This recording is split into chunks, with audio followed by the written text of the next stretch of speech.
High almost immediately. And when I say almost immediately, 10 seconds.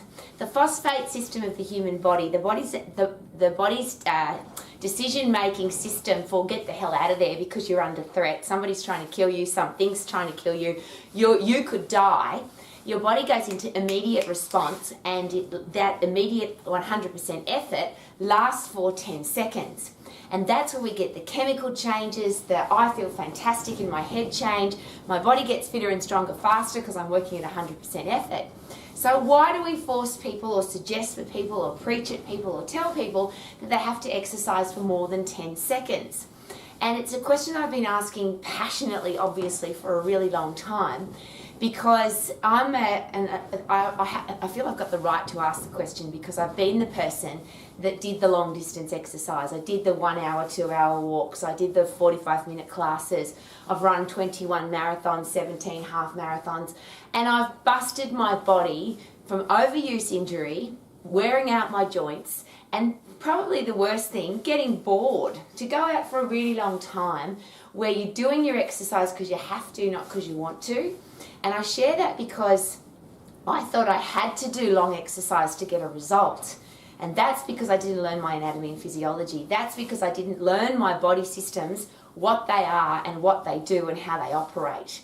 And if you want to get body changes, and there's probably the best question, why do you exercise? Do you exercise for fun? Awesome. Do whatever you love to do. But if you're exercising for results, you want to get fitter, stronger, leaner, faster, more powerful, feel fantastic, then you have to put your body under stress because it doesn't change unless you force it to change. And change comes from stress. And I always love the example, if you love diamonds like I do, people think, oh, Rowie just loves diamonds.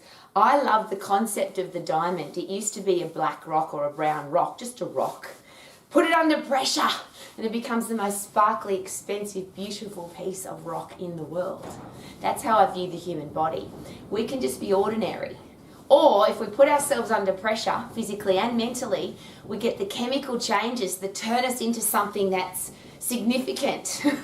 We can get really fit and really strong and feel really good about ourselves. But that doesn't come from plod jogging. It doesn't come from going for a walk. It doesn't come from low intense activity. You have to force your body to change. Woo! So you have to put in 100% effort. But why I'm so passionate, excited about that is for most people, the biggest reason they don't exercise is they don't have time. So if I share with people, you only have to exercise for 10 seconds. You have to put in 100% effort, but it's only 10 seconds. As soon as you run out of breath, as soon as you're puffed, as soon as you need to stop, which is always at 10 seconds, because the physiology of the human body energy systems, the phosphate system lasts for 10 seconds.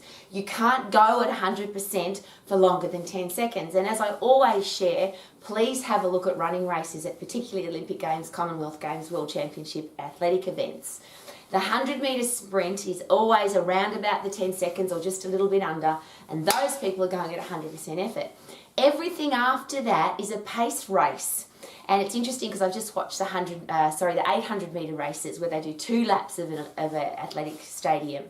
And it's very obvious that they're saving themselves up for the end. They're pacing themselves so that at the end they can go at 100% effort. What I'm asking you as an exercise professional who delivers information, if you're telling people to exercise, why do we waste their time at the beginning with the pace, and then go hard at the end? Even a 42.2 kilometre fun run marathon, I always giggle about this because this is what I call it now. It's a 42 kilometre warm-up for a 200 or 100 metre sprint at the end. Because it's really interesting to watch people who say they can't run, run out of energy. But when they know that the end is near, the finish line is almost there, it's amazing that the body produces this extra energy, adrenaline, epinephrine, cortisol, because your body knows that it's the end and you're going to be sprinting. So your body produces the chemicals that you need, and even at the end of a 42-kilometre run, for you to be able to run really hard, to put in 100% effort. So my question is always this: why do I do the 42 at the beginning when the result comes from, the 100% effort comes from, and I always ask this question, how can I get 100% result if I don't put in 100% effort? If I put in a 50% effort, surely I'm only going to get a 50% result. Or if I put in a 50% effort, it's going to be a really long, slow, boring result. Now, my big question now, if you are a coach or if you are an exercise professional like I am, or like me, you're a person who wants to be healthy, fit and strong for the rest of your life, you don't have the time anymore to be out for an hour or 45 minutes or 2 hours on your bike. You just want to be fit and strong and healthy and stay that way for the rest of your life, and you want to do it fast, not slow and boring. The question is, why do we always seem to tell people, even, and I've heard this a lot lately, because people are starting to understand that if you exercise in the phosphate system and you go really hard at 100% effort, that you might actually get a result. But here's what I'm hearing people say: and then when you get fit, you can do more, or when you get fit, you can go for longer, or when you get fit, you can exercise for much more time in your life. Well, why do we say that? That the phosphate system, the 100% effort energy system that lasts for 10 seconds, it's never going to last for 15 seconds. Once I go past 10 seconds, I'm in the lactate system. And my challenge with the lactate system, unless you have a sport that works in that system, it produces lactic acid. It's just part of that system. And lactic acid is an acid. I'll say that again, lactic acid. And it causes unfit people to feel sick, and it causes a burning sensation in your muscles. Now, as you get really fit, people say to me, oh, but I like lactic acid. I love the burn, or I love to feel that lactic acid building up in my body. I've built up a tolerance to lactic acid. Well, congratulations. There's two reasons for that. One is you've gotten fitter in the lactic system, or the lactate system, and you've got a sport that requires you to work in that system. So I'll use K-Man for an example. He's currently competing in judo. Judo and most martial arts events go for 3 to 5 minutes. So obviously he has to have a level of phosphate fitness, a level of lactate fitness, and a level of aerobic fitness. But I always ask this question. This is the physiology question that you as an exercise professional, that me as somebody who wants to be healthy, fit and strong for the rest of my life, I always ask this: if I get really fit in the phosphate system, won't I be fit in the lactate system, and won't I get fit and strong for my aerobic activity? Because I've gotten 100% fit. And as you get 100% fit, is it possible that your body can now deal with all the other things that come into your life? So if you're phosphate fit, is it possible that when you have to work in the lactate system, you'll be able to handle that lactic acid build up better? Now, that lactic acid in the lactate system makes people feel sick. It gives them nausea and it gives them a burning sensation. So for elite athletes, fantastic. If you love it, fantastic. But for people who want to be fit and they hate exercise, could that be one of the reasons why they don't exercise? Because we take them past 10 seconds, they're going really hard, and they think they have to go for longer because we told them they have to go for longer. Why did we tell them that? Why don't we go to 100% effort, get puffed, go as hard as you possibly can in the phosphate system, get phosphate fit, get phosphate strong, and then stop, get your breath back, wait till the phosphate system recovers, and then go again. Now, you don't have to go again. You might do a phosphate sprint in the morning, and then you might do a phosphate sprint while you're waiting for the microwave to go, while you're waiting for your coffee. You might do a phosphate sprint while you're waiting for the washing machine to finish. You might do a phosphate sprint while you're waiting for the next telephone call to come in. And that's an example I use in my life, because one of the reasons that people exercise is yes, to look good, yes, to feel good, and what about to have a stack of energy? So rather than put a whole heap of energizing chemicals into our brain at the start of the day or the end of the day, or even sprint, rest for 45 minutes during a class, which is a much better class than a plod jog class. So you go there, you get puffed, you get your breath back, get puffed, get your breath back. That's a much better class than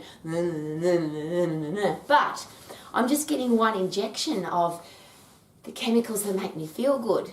If I throughout the day for 10 seconds get puffed, get puffed, 3, 4, 5, 10, 15 times throughout the day, but it's only 10 seconds. could it feel like I'm actually not exercising because it's only 10 seconds? But I change my chemical response in my body constantly. So I've got serotonin, dopamine, endorphins, brain-derived neurotropic factor, pumping through my brain, pumping through my body, making me feel good. Woohoo! All day long. So I'm just sharing with you personally from a lady who used to run marathons, half marathons. I used to teach 45-minute classes, 1-hour classes. We used to have these mega classes where we'd do 2 or 3 hours. I once did a 24-hour group exercise class because we used to teach people that the more you do, the better. Well, is it possible that the more you do, the more likely you are to get injured? The more you do, the more you are likely to get bored. The more you do, the more likely life could take over and you don't have time anymore to do 45 minutes or an hour. Or the more you do, the less effort you put in. And that's the really important question here. If I go for longer and I start pacing myself, I get out of my phosphate system. So what happens to my 100% result? So as I seem to be doing a lot of lately, I'm begging, could we please, if you haven't already, learn your anatomy and physiology. So what are the body systems that are affected when you exercise? What happens to the central nervous system, the endocrine hormonal system, skeletal muscular system? What happens to the way I feel, the way I look, everything about my body when I put it under 100% effort, what happens to it? And if I put it under pressure and I get really fit and get really strong, why would I need to go for longer? Why wouldn't I just put in a high intense activity, put in a high intense activity, and I always, this is my happy little song, my happy little mantra, and the reason why I'm happy all the time, and people say, Rowie, you can't be happy all the time, how about this? 4 puffs an hour, 4 puffs an hour, 4 puffs an hour, 4 puffs an hour. And I'm singing that loudly and long because if we did that, think about it, every 15 minutes, if just for 10 seconds, we went as hard as we could, we got out of breath, we pushed our body to the 100% limit, what would happen to the rest of our life? If we constantly had happy drugs in our brain, if we constantly had a body that was in a state of, I feel good. No. I knew that I would now. I always have a giggle because I get accused every day of being unrealistically happy and obnoxiously happy. And I will, this is a really funny story. I was chatting at a very big educational conference. It was for school teachers and school principals. And I asked the question about being happy on a regular basis, and I talked about exercising for 10 seconds every 15 minutes, and I'm obviously very passionate about that. And at the end of my session, and I'd been chatting with passion, enthusiasm and excitement for probably 45 minutes, which maybe it's too long, 45 minutes. And a lady came up to me and she said, oh, you're one of those obnoxiously happy people, aren't you? And she was quite angry. And I said, yes, I am. And as she walked away in her aura of anger, I just thought to myself, if that lady had a sprint right now, if she put 100% effort into something, if she boxed, if she jump squatted, if she push-upped, if she sprinted on the spot, and you don't have to have equipment, you can just use your own body, her chemical response in her brain would change and she wouldn't feel so angry. She would feel happy and satisfied and rewarded. And that's the power of exercise. If you feel stressed, if you feel angry, if life is not looking after you very well, if you look after your body, is it possible that your body will look after you? If you don't feel good and you then pump serotonin, dopamine, oxytocin, endorphins, brain-derived neurotropic factor into your body, is it possible that you will feel fantastic and you'll get fitter and you'll get stronger and you'll be able to fight germs, bugs, viruses and diseases, and you'll have a body that's a fast, fat-burning, food-burning, calorie-burning, sugar-burning machine, and you'll have great hair, great skin, great nails, and you might be happy too. Wouldn't that be awesome?